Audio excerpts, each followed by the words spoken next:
Okay guys, so today we'll start with the chapter friction. Okay, so what do you mean by friction? So we all know that the friction is a common term and usually defined as the force which opposes the motion of the body, right? Or we can also define it as a force which opposes the tendency of motion, right? So frictional force is always, or the frictional force will always acts in the opposite direction of the movement of the body, right? So now if you consider a body, okay, suppose if you consider, one second, suppose if you consider a body kept on the table, imagine this is the table, okay, so imagine say a duster, okay, if the duster is kept on the body or a table. Now if you apply a force P here, suppose if you apply a force P here, at first the body will be at rest. Even though the force is applied, the body is at rest because the frictional force which is opposing here will be greater than this P. So as frictional force is greater than P, the body is at rest, right? Now as the value of P increases, okay, as the value of P increases, frictional force also increases, okay, at that time also the body is at rest. When the P value reaches its maximum value, when P reaches P maximum, then frictional force becomes constant, and then at this time P is greater than frictional force and the body starts moving, So frictional force is usually defined as a force which opposes the movement of the body. If you consider a graph, suppose it's a frictional force, and then if this is the external force applied P, okay, at first as the P increases, frictional force also increases, okay, both are linearly related here. As the value of P increases, frictional force also increases.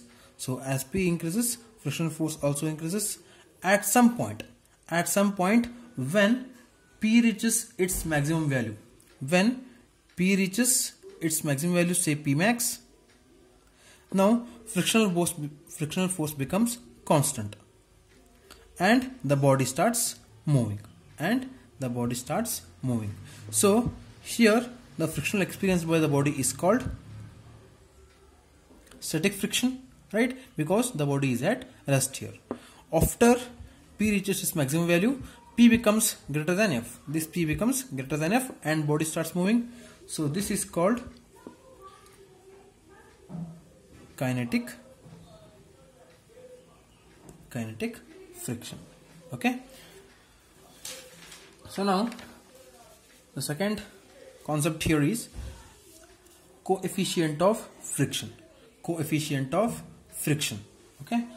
Now coefficient of friction is defined as it's the ratio of limiting friction F to normal reaction. Coefficient of friction is defined as the ratio of frictional force to normal reaction, okay.